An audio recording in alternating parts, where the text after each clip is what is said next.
Several weeks before the end of her reign, however, a scandal arose when Peake of Miss America, whose name is Sam Haskell, made a public apology to her for the events of 1984. So I don't know what your thoughts are. Drop your thoughts in the comment section. Was it right that she... Well, yeah, lessons learned, we're here to learn from other people's mistakes. That's one of the reasons for this channel. Emancipation Oak. So the Emancipation Oak essentially was, we have to make our own way in the world. Let's not look at any other person, any other race. We have to go this alone. It's our fight. This is Africa, the cradle of mankind's birth, where powerful kingdoms arose with stories of worth.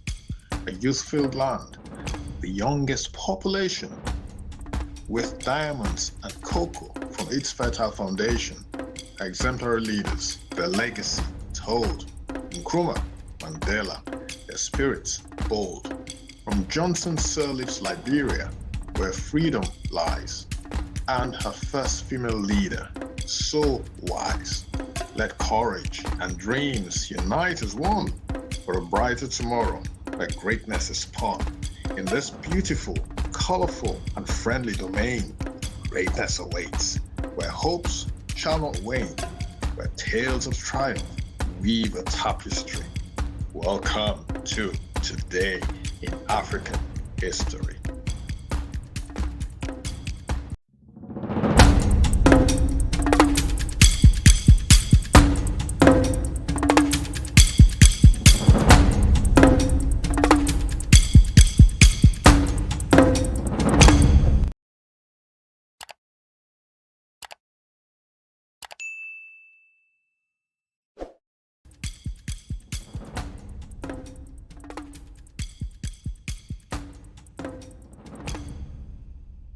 Pictured here, of course, is the beautiful Vanessa Williams, who was born on the 18th of March 1963. She is an American actress, singer, and fashion designer who initially gained recognition as the first African American winner of the Miss America title when she was crowned Miss America 1984 on September 17th, 1983. During the preliminaries for the Miss America pageant, Vanessa Williams won preliminary swimsuit and preliminary talent with a vocal performance of Happy Days Are Here Again. Several weeks before the end of her reign, however, a scandal arose when Penthouse magazine bought and published her nude photographs. She was pressured to relinquish her title and was succeeded by the first runner-up, Miss New Jersey 1983, whose name was Suzette Charles. She was the first Miss America to give up her crown. 32 years later, in September 2015, when Williams served as head judge for the Miss America 2016 pageant, former Miss America CEO Sam Haskell made a public apology to her for the events of 1984. Ladies and gentlemen, boys and girls, I don't know what your thoughts are as to the reason why she was dethroned as Miss America towards the end of her reign, which is usually a one-year reign, hence the fact that she won it on this day in 1983 and she was crowned Miss America 1984. So basically, the year you're crowned, a year after that or the following year, you are the reigning Miss whatever country it is, Miss World, Miss America in this case. And towards the end of her reign, this picture of course exposed her, not just exposed her, but exposed her body as well. I guess in those days that was not looked upon very positively. It's not looked upon positively these days, but more so in those days. And she was stripped of her crown, and her crown was handed over to the first runner-up. In other words, the person who came second. But again, this story ends by saying that Sam Haskell made a public apology. So the former CEO of Miss America, whose name is Sam Haskell, made a public apology to her for the events of 1984. So I don't know what your thoughts are. Drop your thoughts in the comment section. Was it right that she lose her crown because of the nude photographs that was published by Penthouse magazine? I beg your pardon. What do you guys think? I'll leave my own personal thoughts close to my chest, but yeah, this woman made history as the first African American or the first Black Miss USA on this day, or Miss America on this day. It's painful, that she lost her crown because she exposed her body, but at the same time, it's also painful that this is the first Black Miss America, and that is the sort of scandal that's followed her. I don't know.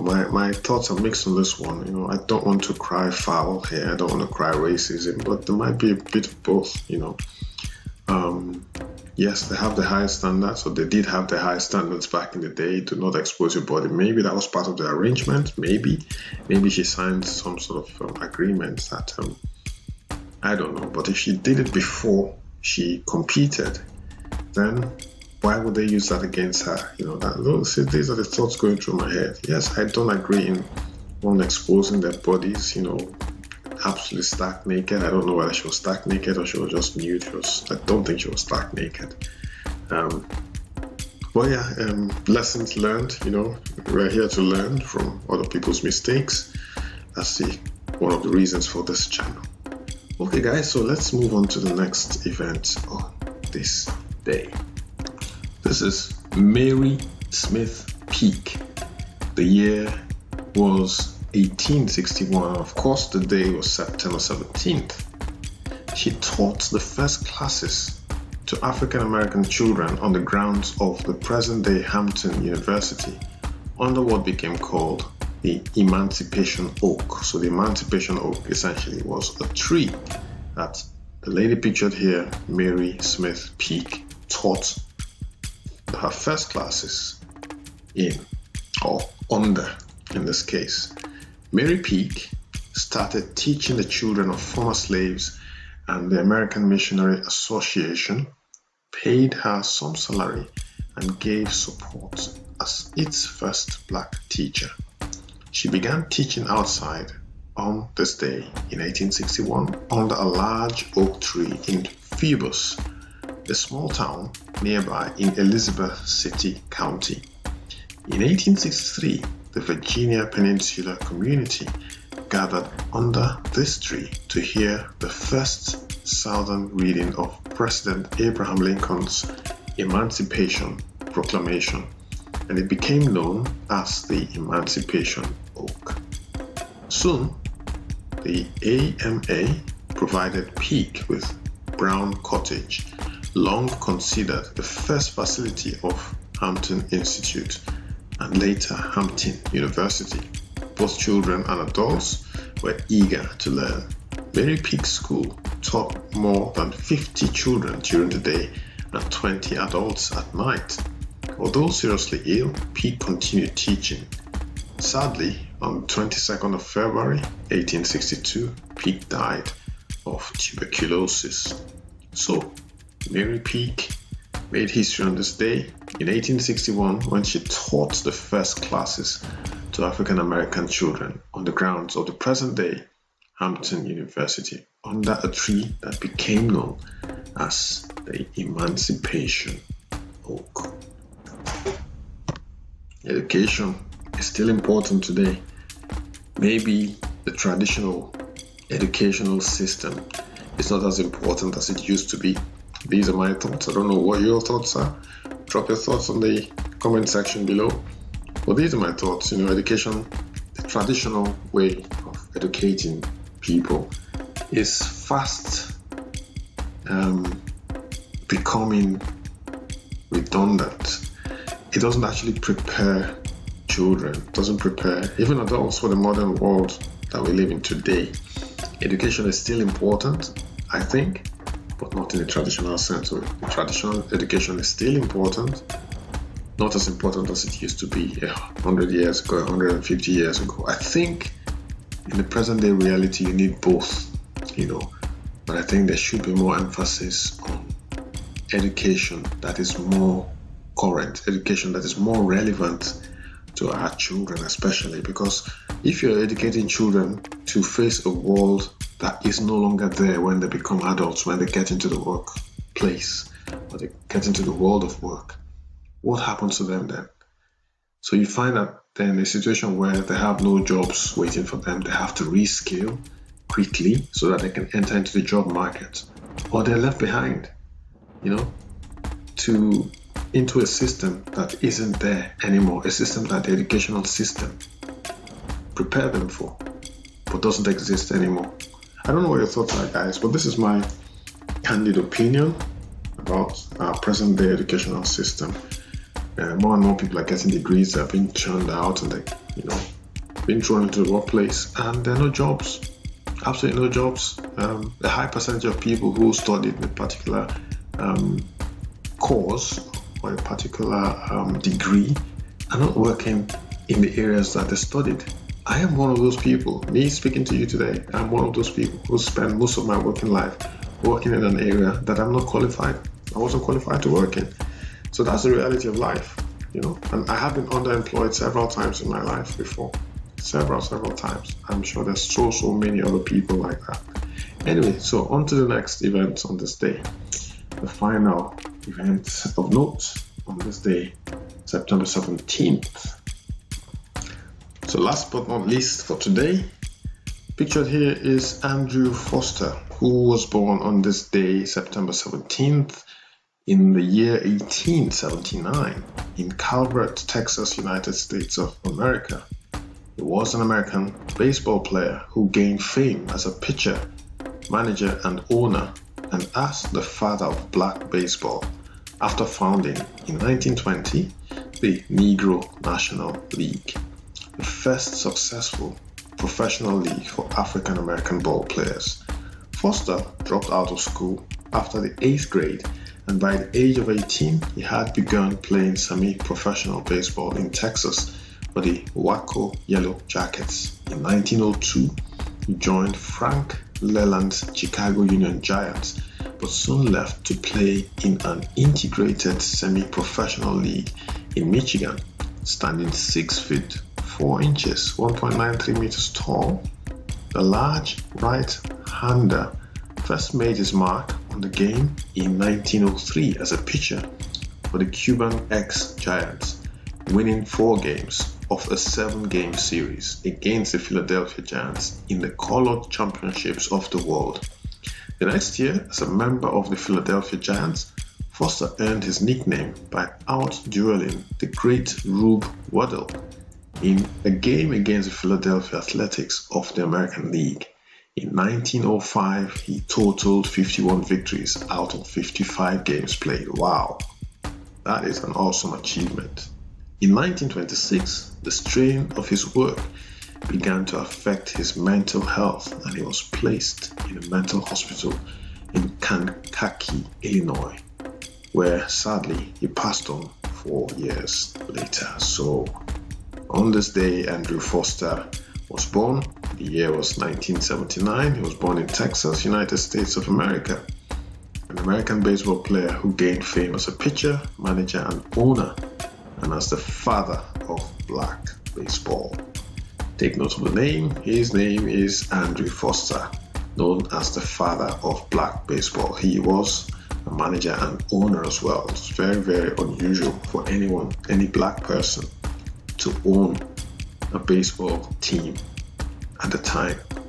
So that's it, folks, for Today in African History. Thank you for dropping by. If you're a first-time visitor, this is what we do on this channel. We talk about African history, the good, the bad, and the ugly. We know we have all three, but what can we learn from our history? Some of us feel, I don't want to use the word I'm about to say, but we feel disadvantaged. Most of us in this world, we feel disadvantaged. We feel hard done by. We feel that there are other people after us, there are other people who don't want to allow us to succeed. But we have to make our own way in the world. Let's not look at any other person, any other race. We have to go this alone. It's our fight. There's no looking back. We have to march forward. Educate our children. Empower our children. Open up their eyes to the world of business. Open up their eyes to the world of education. Open up their eyes to the world of history, to learn from our history. Some of our children, especially those who are born in the United States of America, those who are descendants of slaves, some of them, like I mentioned in my previous video 2 days ago, you can go check out that video. I did mention how basically extracting from the speech that this lady made on this day in history. I'll get her name in a bit, but she did say that African American children, on discovering that they were descendants of slaves, they have a feeling of inferiority complex, but they forget. If they knew history, they would know that the African man or woman were not the only enslaved people in history. Okay, but you being a descendant of slaves should not make you feel inferior. Number one, because you're not the only race that has been enslaved. And number two, it's part of your history. It's not part of your future. It's what you make of your life now and in the future that determines where you end up in life. So it's not about what has happened in the past. Yes, that can affect you, but you need to push beyond that. Push beyond your history and make a name for yourself. By the time you make a name for yourself, no one is going to think, oh, that guy was a descendant of slaves. No. They're going to respect you for the man or woman that you've become. So keep pushing, guys. I want to encourage all of you watching. Keep pushing. For those of you who are coming here for the second or third time, you like what we're sharing here and you haven't subscribed to the channel yet, do subscribe and help our young fledgling channel grow. It will be very, very helpful, and I will be very, very appreciative if you did so as well. Hopefully I will see you back here tomorrow, September 18th, for another edition of Today in African History. Have a fantastic day. Take care of yourselves. Bye-bye. Oh, before I go, her name is Mary Church Terrell. So go check out my September 15th video where Mary Church Terrell makes a very passionate speech about how we should handle our children, how we should teach them about our history, but the fact that they were descendants of slaves should not make them feel inferior. Okay, they should hold their heads high. Very, very important. Until tomorrow, have a fantastic day. Bye-bye.